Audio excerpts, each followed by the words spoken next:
asalaamaaleykum suñu mbokk yi comme lu ñu koy fas yéene di def altine bu nekk ci Madère TV point de vue ngeen mun ko seetaan sur www.maderpost.com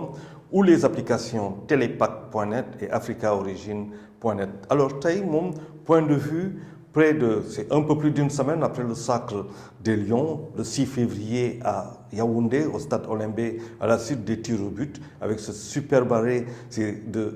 d'Edouard Doudou Mendy, et le but, le dernier tir réussi par Sadio Mané. De quoi on va parler aujourd'hui, bien entendu. On va revenir un peu sur la sortie des Sénégalais. La sortie des Sénégalais, parce que bu ñu xoolee bu baax kontaan nañ trop il y a eu beaucoup d'euphorie, on a exprimé notre grande joie, et pas plus tard qu'hier dimanche fépp dégg naa bu nekk partout au Sénégal foo mun ci dem doon génte suñu coupe ñi di ko tuddee bul fi gëj ñeneen di ko tuddee Sadio Mané wala xaw ma lu ñu koy waxati. En tout cas sénégalais yi dimanche démb ngénte nañ ko beñe yi génn na laax yi daw na soow bi daw na ceebu yàpp yi ak yu demee noonu pour dire rek la philosophie des Sénégalais. La philosophie des Sénégalais mooy que faw ñu xam leen ndam lañ bëgg dund bu neex lañ bëgg même mun nañ nangu mu xaw a jafe mais bu leen kenn sonal ñoom luñ bëgg daal mooy Sénégalais buggul ko sonal Sénégalais buggul kuy tàppale ak moom Sénégalais buggul kuy cache-cache ak moom. Alors bu ñu xoolee tey on retombe sur nos pieds mooy maanaam nous revenons dans ce que yoo xamante ne mooy le vécu mooy suñu vécu mooy lan bu ñu xoolee si wàllu Afrique dafa am ay présidents yoo xamante ne convoqué ne lan mooy dans le cadre de G5 à Paris dañ leen convoqué loolu invité lu ñu mun a wax mais convoqué ñu wari ñuy wax convoqué si wàllu yoo xamante ne moo xew si biir sous-région yi Paris moo leen convoqué kon daanaka Emmanuel Macron. Donc bu ñu xoolee loolu mooy que terrorisme djihadiste yi mooy suñu vérité ñun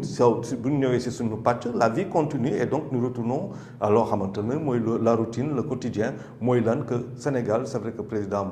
mu ngi bouger dafa war a dem defe naa Bruxelles mais dafa am leneen loo xamante ne aussi mooy suñu réalité c'est que président au mois de décembre il avait annoncé le retour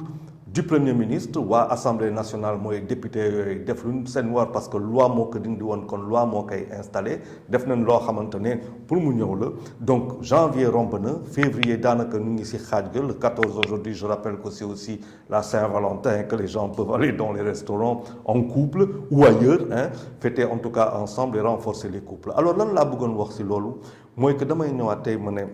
sànq dama ne bu ñu cache-cache ak peuple bi dafa am loo xamante ne moom laa mos a wax nit ñi xëy na analyse yi sori aussi mooy que bu ñuy joué 2019 contre Algérie ba mu ñu dóor ñu xale yi dañu génn mais xale yi bu ñuy génn pourquoi ñu génnoon pour encourager xale yi la dañ doon encourager seen lion yi ne leen bés dina ñëw kooku moo doon la sortie massive de Sénégalais. bu ñu demee ba si loolu avancé tuuti près de 2 ans après 2 ans yi sax mot na ko ba romb ko mooy bu ñuy ñëw au mois de mars ñu dund ñun ñëpp loo xamante ne dañ ko métti loolu kon xale yi dañu gënoon encouragé ba lépp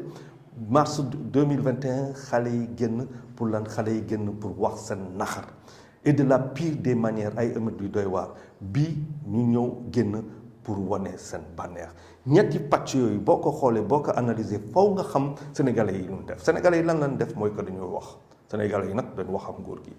man loolu laa jàpp dañ wax ak nguur gi te nag bu ñu waxee tam ak nguur gi waaw ko nguur gi leeral jeu ba leeral mooy lan mooy que sénégalais de la même manière qu'ils ont fait ça ils ont montré qu'ils étaient capables de tout de sortir en masse pour encourager de sortir en masse pour des émeutes, de sortir en masse pour célébrer la victoire. Ça veut dire que c'est un peuple qui est très cohérent et c'est un peuple qui connaît, qui sait ce qu'il veut. Maintenant, c'est à nous de leur dire la vérité. Quand je dis nous, je parle bien entendu de ces élites, en tout cas qui gouvernent, qui doivent parler au peuple. Et ça commence par le président de la République. Président tey war na leeral mbir gi Sénégalais yi loolu lañ koy laaj waxuñu leneen lu dul loolu. dante que fonk nañ ko parce que tam bu ñu ko waxee bëgguñu ko noonu déet nangu nañu yenn yoo xamante ne def na ko daanaka président de la république ñun waxante dëgg bu dee yenn liggéey yi en tout cas liggéey na fi kooku moom faw ñu nangu ko am na tam chance parce que indi na fi coupe d'Afrique loo xamante ne 60 ans kenn defu ko wante nag dafa am loo xamante ne mooy le bilan matériel ak le bilan immatériel sénégalais yi si ñaari lañ koy xaar si bilan immatériel nag ñu ngi koy xool ñu ngi koy seetaan di ko xaar te defe naa tey buy dem ba di nommer premier ministre ban premier ministre lay nommer est-ce que dafay nommer benn premier ministre boo xamante ne uniquement politique par rapport à 2024 par rapport à un projet peut-être de succession kooku mun nañ ko nangul c'est la moindre des choses que moom buy war a dem muy préparer sa succession est-ce que succession c'est dans son parti la koy defee maanaam son champion kooku mu ngi bokk APR wala son champion mu ngi bokk benn bokk yaakaar ou son champion peut-être est dans opposition koo xamante ne dina am mu waxtaan ak moom donc président si joute yooyu lay nekk maanaam si configuration boobu la mun a nekk par rapport à une succession kooku mooy daanaka day dem mais pour mu gën a yomb si Sénégalais si ñëpp pour mu gën a yomb faaw que mbir bi leer Sénégalais yi dootuñu nangu yenn yi te man loolu laa jàpp loolu président bu ko defee ñun ñi xam nga xamante ne législative yaa ngi ñëw mais loolu président bu leeralee mbir yi ba sénégalais yi xam lu mu demee législative yi dina doon ay rendez-vous électoraux yoo xamante ne dina gën a yomb pour tous les sénégalais pourquoi muy yomb pour ñoom parce que mbir bi leer na si ñoom ñooy xool nag affaire bi comme leer na par rapport à la présidentielle ñoom ñooy xool est-ce qu'ils vont choisir la cohabitation mu nekk peut-être benn problème mun na nekk benn problème institutionnel buy posé au Sénégal pour la première fois de notre histoire républicaine est-ce que sénégalais yi dinañ ànd si loolu wala sénégalais yi dinañ ànd sur un renouvellement de confiance législatif à la majorité présidentielle actuelle mu nekk réflexion boo xamante ne sénégalais yi ñu ngi toog di xaar bu ñu leen leeralul mbir yi ils feront leur choix et au sortir des locales que nous avons faites tout récemment, c'était le 23 janvier, il est vrai que le pouvoir de la majorité présidentielle, dans la majorité, en tout cas dans la plus grande partie du pays, quand on regarde, il y a du marron partout, mais sauf comme nous l'avons dit la fois dernière ici, dafa perte loo xamante ne c'était des villes essentielles pour moom et assez représentatives dans le cadre du comptage électoral. Et de ce point de vue, quand on sait ce que représentent les villes, les capitales régionales muy Dakar muy Ziguinchor muy Thiès mu la woon muy feneen comme je le dis souvent ville yooyu bu ñu xoolee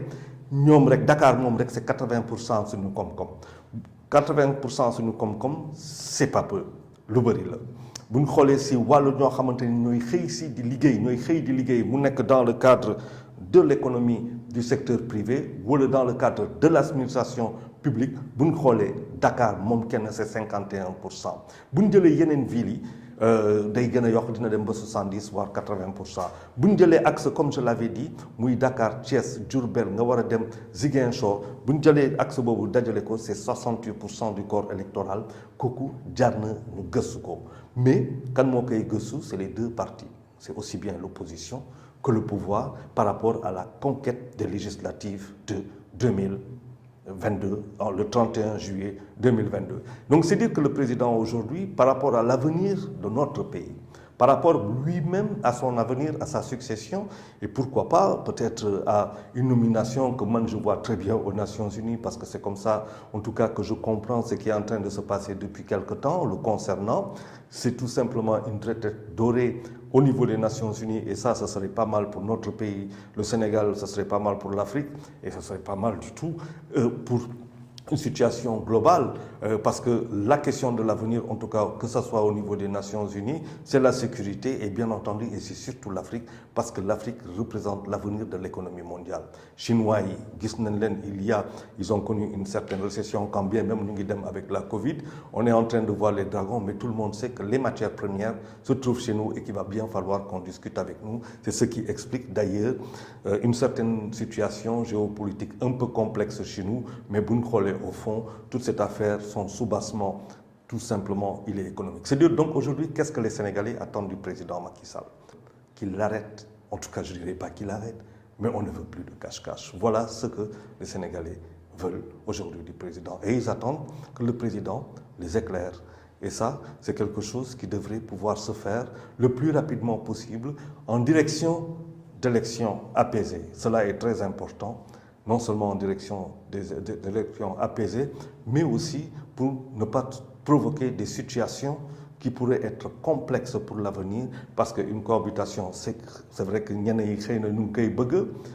mais elle pourrait être lourde de conséquences, encore que ce n'est pas dire aux gens n'allez pas voter pour l'opposition, au contraire, chacun doit voter en son âme et conscience selon ses propres convictions. Loolu laa wax kuy voter da ngay voter selon tes propres convictions ak selon tes principes. kenn du ñëw tegal la loo xamante ne la lii nga war a voté wala jox la xaalis wala jox la di wala jox la lale pour nga votel ko parce que boo ko voté itam moom nga votel la sa bopp maanaam privilège yi moom moo koy am nit booy votel da ngay votel koo xamante ne amal na la njëriñ bu dee loolu mënul am ça ne vaut pas la peine te tam bu la amalee njëriñ bu dee sa bopp rek nga ko xalaat mooy erreur bu rëy la parce que bu lay amal njëriñ il faut comprendre que yow amal la njëriñ mooy amal njëriñ sénégalais bu ne nga xamante ne kooku mu ngi Dakar moo xam mu ngi Tambacounda moo xam mu ngi Kédougou Matam Podor wala fu nekk Ziguinchor moom moo si xam dara. Donc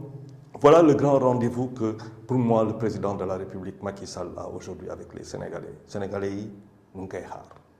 si loolu laa jàpp mais gannaaw xale yi Sénégalais yi ñu ngi koy xaar xale yi ñoo koy gën a xaar. xale yi ñoo koy gën a xaar et il est heureux d'ailleurs que mu jël ay décisions yu am maanaa comme ni ñu ko fi waxoon si altine bi passé dañu ne woon président de la République faw que du point de vue sport UASU maanaam sport bi delluwaat bi dans les écoles muy dans le cadre de l'UASU mënuñu am ay écoles ay établissements scolaires yu amul ay terrain de football terrain de basket terrain de handball de volleyball piste d'athlétisme xëy na rëy na mais mënuñu am ay écoles yoo xamante ne amul espace de sport mënuñu nekk si ay quartiers yoo xamante ne dañu tabax ba nga xamante ne benn xale du kenn du xale du mag amoo sax fooy sport waxatuma la dox sax amoo ko parce que foo gis suuf la amul trottoir amul dara donc liggéey rek a fi ne président foog mu xoolaat loolu foog mu xoolaat ndaw yi wàllu culture am na loo xamante ne waxoon nañ ko fii il va falloir que le Sénégal reprenne langue avec les contenus culturels muy Dakar te contenu mooy indi flux de personnes mooy indi flux de biens et c'est bien que le président de la République ait pensé à ces choses-là. Maintenant, il faut espérer que ça ne soit pas que des vœux yoo xamante ne des intentions qui resteront dans le cadre fermé d'un conseil des ministres. Il va falloir que cela se transforme, il va falloir que cela se réalise dans le quotidien des Sénégalais. Mais avant tout ça, les Sénégalais attendent aujourd'hui, et c'est mon sentiment, comme je le dis, les Sénégalais attendent du président de la République qu'il clarifie les jeux, parce que le cache-cache, les Sénégalais n'en veulent plus. Alors, c'est fini pour aujourd'hui, de leen jox rendez-vous altine bi di ñëw bu neexee yàlla. Encore une fois, point de vue, c'est sur www.maderpost.com, c'est sur telepac.net et africaorigine.net. Merci et au revoir.